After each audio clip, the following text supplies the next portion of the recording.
Martin Pistorius was born in South Africa in 1975. In January 1988, when the boy was 12 years old, one day he came home from school and complained of a sore throat. It would seem that such a problem is treated with the simplest medications, but Martin never returned to school. His condition disastrously worsened, and doctors could not understand what was happening to the boy. A few days later, he was so exhausted that he almost completely lost control of his body and slept all the time. Soon, he began to quickly lose memory, and a couple of days later, fell into a coma. The cause of the disease was never established. Martin had long been treated for cryptococcal meningitis and cerebral tuberculosis, but everything was useless. After a while, the doctors admitted that Martin completely lost touch with the outside world, and nothing more can be done to help him. He was discharged from the hospital, and the parents were told that they could only look after him and wait for the disease to do its job. Of course, there was a tiny chance that the boy would recover, but the doctors claimed that he would never be able to return to normal life.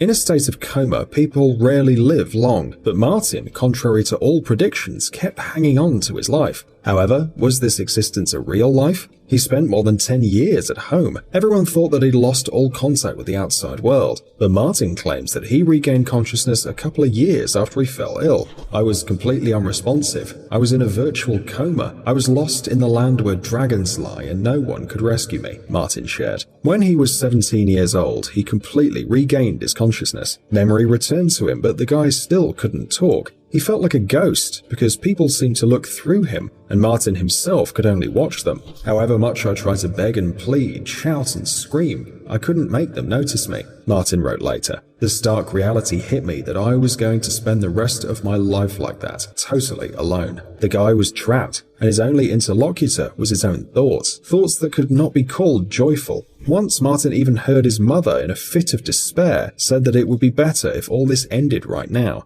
no matter how. This was the most terrible moment in his life. The boy was hurt, but he understood that she said it because she considered herself to be a bad mother that can't help her beloved son. The only one who believed in the boy until the very end was his father. Every day he washed and fed Martin, dressed and even made a massage. Inside, I cried desperately to him, "Dad, I'm here. Can't you see?" But he didn't notice me. I could only stare, praying my silent desperation would somehow communicate itself, recalls Martin. To train the brain, the boy constantly solved problems in his mind, and one day everything changed. When Martin was 25, one of the paramedics that worked with him noticed his faint attempts to make it clear that he was present. A meaningful look, a barely perceptible smile, a nod. Martin was urgently sent to a special center for alternative communication at the University of Pretoria, where he passed various tests and proved to be conscious. Learning about the improvements of the son's health, the mother quit her job and for the next 2 years helped Martin to develop a special computer program with which Martin can now communicate.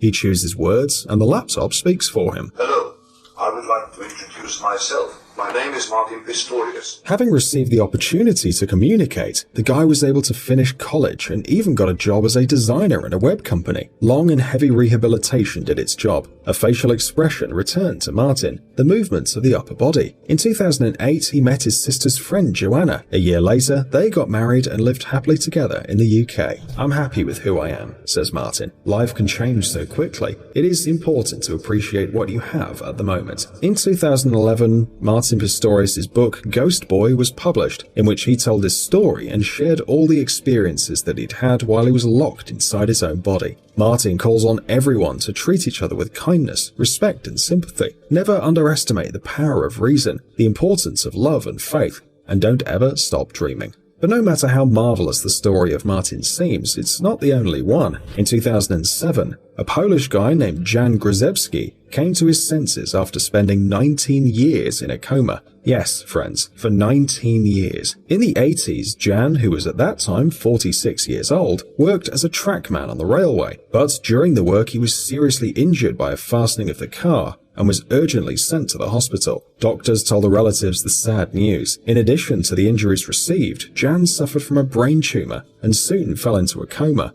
The prospects were disappointing. Grzebski could not last more than 3 years. But Jan's wife, Gertruda, was not about to give up. Every day, she not only did all the necessary procedures for her husband, but also constantly talked to him, sharing the latest news. It would seem like quite a meaningless occupation, but Gertruda saw Jan react to her words. She just thought everyone else didn't see it. The man's fingers trembled, and his eyes moved under his eyelids, but the doctors asserted that these involuntary convulsive movements meant nothing. But as Jan grew older, the size of the tumor decreased, allowing him to gradually regain consciousness. In the end, everything ended in a completely unexpected way. Mr. Grzebski came to himself on April the 12th, 2007. Doctors couldn't say anything. Turned out that Gertruda was right all this time. At the time when Grzebski fell into a coma, he had 4 children. Back then, Poland, or rather the then Polish People's Republic, was in a deep economic crisis. The workers constantly organized mass strikes, and in general, life was not easy. Imagine what was Jan's surprise when he discovered that the world around was completely different. And if he fell asleep in the era of communism, then he woke up in a country that had joined the European Union. When I went into a coma, there was only tea and vinegar in the shops. Meat was rationed, and huge petrol queues were everywhere. Now I see people on the streets with cell phones, and there were so many goods in the shops. It makes my head spin, Grzebski said in an interview. In addition, when he regained consciousness, Jan suddenly discovered that all his children had grown up long ago and had their own families, and he himself became the happy grandfather of 11 grandchildren. However, according to Grzebski himself, being a grandfather was not news to him, as Gertruda told him all about this, and the man heard every word.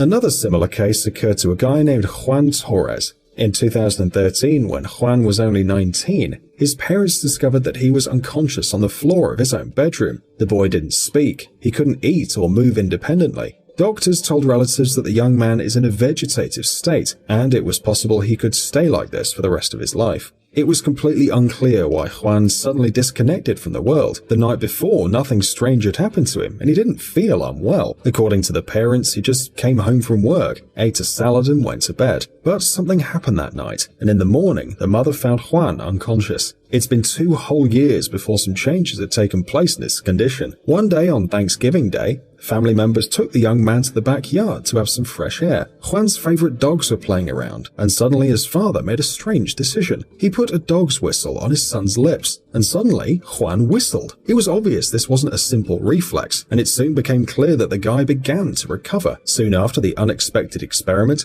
Juan began to move his lips, then whisper, and after all, he could speak on a par with others, having fully recovered his voice. Gradually, other cool things returned too, like the ability to draw, play the piano, or play with the dogs. Juan even learns to walk again, and although this isn't easy, he's succeeding. Surprisingly, like the other heroes of our video, the guy claims to have memorized all that has happened in those 2 years. For example, asking doctors to move his arm or watching a tennis ball. And it's not just words. Using special tests, scientists have confirmed Juan did really see, hear, and understand everything that was happening.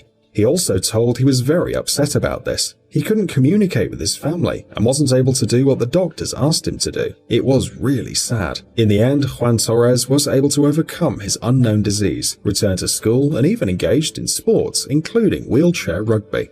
The guy spends his free hours on a computer, writing electronic music, and the doctors, well, they still can't find any explanation for what happened to Juan. Perhaps youth and physical strength helped him to recover, but only these factors are not enough, because so few people come to their senses and live a full life, having been on the edge. Maybe it's just a miracle. Guys, it's time to recharge your brain. Visit the channel Brain Time. There you'll find a lot of interesting and useful facts, lots of positive energy, and tons of useful information.